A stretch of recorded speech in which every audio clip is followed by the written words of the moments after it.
Hey y'all, it's KaetheDoll. Welcome to my channel if you're new here, and welcome back if you're a returning subscriber. I'm so happy to see you again. So recently my sister and I got back from a trip to Cancun, and it was so fun. Like, we had so much fun. But y'all know I'm back, right? And you know I came back with story times because shit was happening, right? Yeah, if you've been here before, you already know that my life is crazy and the bizarre, just not just, unnecessary shit literally finds me. Like, I'm over here trying to live my life, be love, light, and positivity and shit. And here we go. Here we go. Literally, from the shuttle driver that was even getting us to the airport, from him being rude as fuck, to like TSA really trying to hold me down. I'm like, damn, can I get on the plane? Can I even make it? Am I gonna make my trip? Like, what's going on? But I'm gonna tell you this, I'm gonna say it like this. No weapon formed against me shall prosper, baby. So I went over there despite the odds, and in spite of all my ops, TSA. So I went over there and I'm back to tell the story.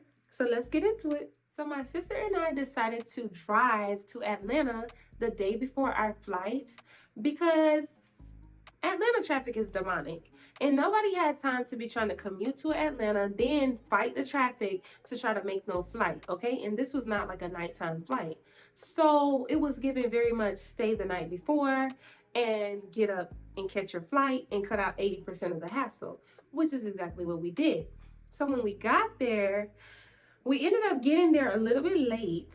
So by the time I realized the first red flag, I realized I left my AirPods at home. So by the time I realized I did not have any AirPods or headphones or anything of the sort, the only thing that was open was Walmart. So I'm like, damn, I'm about to have to like go through the ghetto to get some headphones, but you can't take no flight with no headphones or anything. Like, how you gonna do that? I don't know. I don't take no flight without having like AirPods or something, okay, for music. So we decided to go to Walmart because there was one nearby. Tell me why we go in this Walmart and like already it's kind of laid out a little bit weird, and I mean Walmart kind of have like the same few layouts wherever you go, but this one was kind of laid out super weird. So we go to the back because generally electronics is always in the back. So we go straight to the back, and there's this one lady working. Shout out to that lady. But y'all, when I tell you, I thought that she was like batshit crazy because my sister was like, okay, let me just go and get her attention. So my sister went literally where she could reach out and touch this lady to be like, excuse me, tell me why this lady is like talking to herself. I don't know if she was singing or what, but she turns the other way and like walks completely away from my sister. And she did it multiple times. So I'm like, what's going on here? Okay. So then we finally got her attention, and then they didn't have any AirPods. They did not have any AirPods. So this was already shaping up. I'm like, oh my God, please don't tell me this is going to be this type of trip. So I ended up having to get like the traditional headphones, but then I had to buy a jack because they didn't have like the headphones had like a regular jack. So iPhones, you have to buy the little thing so that you can put it in the charger port because you don't have no headphone slot. Okay. Yeah, so I ended up having to buy the jack, and then I bought the regular headphones, and then we was out of there. So by that time, it was time to get something to like eat and then go back so we can go to sleep and like, you know, whatever, get ready for bed. So one thing about me, I have something called delusional confidence. So my confidence is at a level of like, I feel like I can accomplish anything, even if I've never tried the thing before. That's kind of how I am. And that's a great thing. I feel like that comes from like being an entrepreneur and everything like that. But it gets you into some sketchy situations because my sister pointed out that there was this like little wing spot. But mind you, this is at nighttime. So like all the basins, all the crackheads is out. They just out walking. You know, the freaks come out at night, but like real freaks, basins. Okay? I'm not even exaggerating. So where we was, like we're going down, my sister was like, "Oh, that's a wing spot." It was like a wing and fish spot or something like that.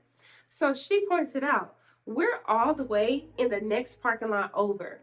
So I'm literally like, "Oh, we can just park the car right here and walk over there." I said that, y'all, dead ass serious. And my sister looked at me. She's talking about, who? If we gotta walk past those people, y'all, I did not even realize it was several crackheads. Like, and I don't even want to say crackheads, but I'm gonna just say like people that was clearly on some type of drugs. I don't know what's their drug of choice, but they had something. They was indulging in something, okay? Literally. So my sister's like, I'm not hungry if we gotta do all that. No, like, no, we're not getting out this car. So we ended up going through a drive-through, and literally I'm just sitting here. In my head, it just did not click to me that like we could have been robbed. Cause we're two females, like in the car, clearly by ourselves. Like it just didn't click for me that we could be robbed. I don't know, but my sister is definitely like that person who is paranoid. She's locking the doors. So I roll my window down to like order our food in the drive-through. And so when we're pulling off, there was a car in front of us. Please tell me why I'm just sitting there with the damn window all the way down. My sister's like, roll that damn window up. Do you not see all these people like just walking the streets? Are you crazy? Like, y'all, when I tell y'all, it's just like delusional confidence. I just did not, it didn't click for me that we don't know these people from nowhere. Y'all, so we pull up to the window. They had bars on their window, literal bars. Don't ask me why. I don't know those people' business, okay? But they had bars. Literally, it might have been like a little square where they squeezed your food out of. So that was a little unsettling. So my sister was like, no, when you pull off, you need to roll that window right up and then lock these doors and let's go. Like, we got to get inside because this is too much. So I was just hysterically laughing because I thought that that shit was so funny. Like, she was so scared. Y'all, I just don't know. Maybe it just don't be clicking for me. So after we got our food, we had a pretty good night. We took showers, got ready for bed so that we could commute the next morning to the airport. So we decided to leave the car in one of these like third party parking lots. So pretty much what it is like a thing where you register online, say how many days you're going to be there for, pay for it, and then you pull the car in and park your car, and then a shuttle will take you from that parking lot to the airport.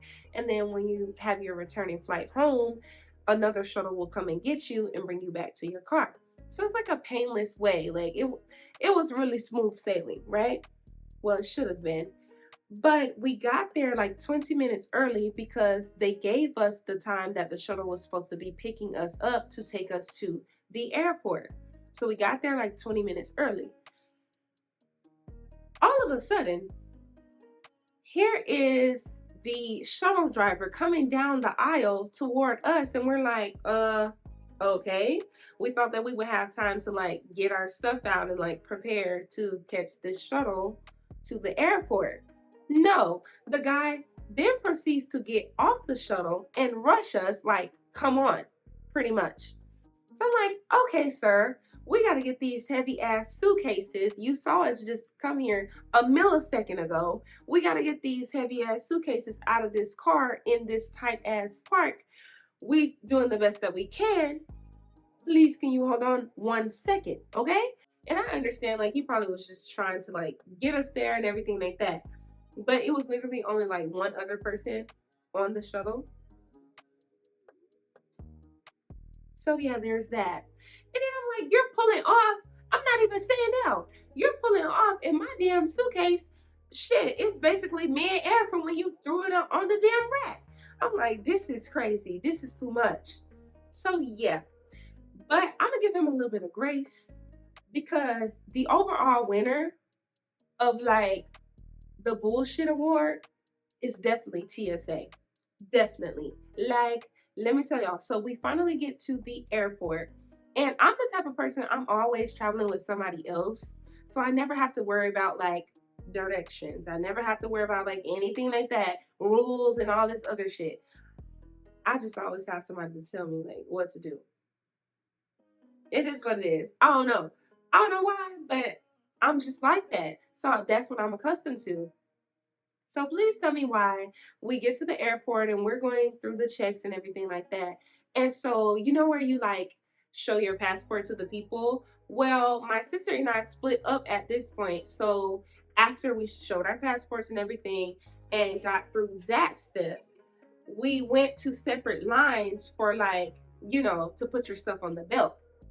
So please tell me why my sister's person is giving them like the rundown. He like, take this out, you can't have this, and take your shoes off and all this other stuff, right?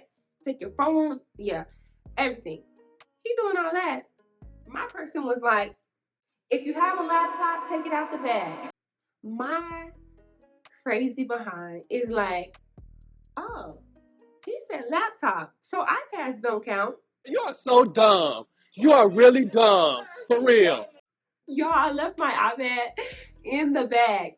So just imagine my surprise when I'm taking my shoes off on this nasty behind floor. Like, abolish that rule, okay? That needs to go away because that is so disgusting. That's probably like the nastiest floor ever. Like, people with their bare feet, people with their nasty, sweaty socks. Like, that's too much for me, okay? It's too much. It's sensory overload, okay? Literally. So I go through the metal detector and everything. So I'm just watching my stuff. I'm waiting for my stuff to come. Because, I mean, the thing didn't flag me or nothing. So I'm waiting for my stuff to come. And I watch my bag get pushed out of line. So I'm like, oh my God. Bitch, do you have drugs? Like, what is in there that's like making the thing? Y'all, totally oblivious, totally ignorant. I'm like, what could have been making the thing go off? So I'm getting a little bit nervous. I'm like, damn, do I have like something in there? I can't even explain it. So I'm watching, and so I'm like, damn, I guess I gotta go down here. My sister's stuff went straight through because she took her laptop out. So I'm thinking my dude didn't say iPads, electronics, and all this other stuff, even though I should have known that because I'm like, girl, how many flights have you been on? But I'm just saying, I always have somebody there to tell me, like, oh, make sure you take that out. Like, oh, make sure, blah, blah, blah. I ain't have nobody to tell me that because me and my sister had split up. Okay? Not making no excuses because that's ridiculous, but I'm just saying that's why, honey. So I'm sitting up here waiting for the lady to go through my stuff, and I'm just like, okay, like, she goes through my stuff. She's like, she literally opens my opens my carry-on, and then she pulls my damn iPad out this fucking big. This is so humiliating! My iPad this fucking big, and she's like holding it up like, you knew better. Did you really just waste my time? Did I really just have to go through your bag and this big ass iPad is in here? You know to take this out. So I was looking like, I'm sorry, lady. So she was like, it's good. It's good. It's all good. So let me just go ahead and send it back to the thing. So I'm like, thank you, ma'am. I'm being polite as fuck because I'm like, this is so embarrassing and I'm so sorry that I just wasted your time. Sorry. Shout out to that lady because she was kind of cool, even though she was looking like, now you know. Anyway, so she sent my stuff back through, and finally, I get my stuff. And it's time to go and get something to eat. The customer service was so shit, y'all. I'm not even joking. It was literally like a dumpster fire. The line had no organization. They was yelling out people orders. They was being rude as hell. They wasn't like communicating. They had all of these orders to get out, and they're sitting up here catching attitudes. They're sitting up here getting people's shit wrong, getting attitudes when the people tell them that they got their shit wrong. It was just too much. Like, Atlanta gotta do better. I'm sorry. You just have to do better because that was too much. But that was my journey literally trying to get there. I finally caught my flight and everything. At least the flight going was very smooth, okay? Yeah, y'all. Thank you so much for watching because this was a time, but I do have more story times on the way because this trip was like super fun but super crazy. But I mean, it's my life. Y'all already know. You already know what to expect. Thank you so much for watching, and I'll see you in the next one. Bye.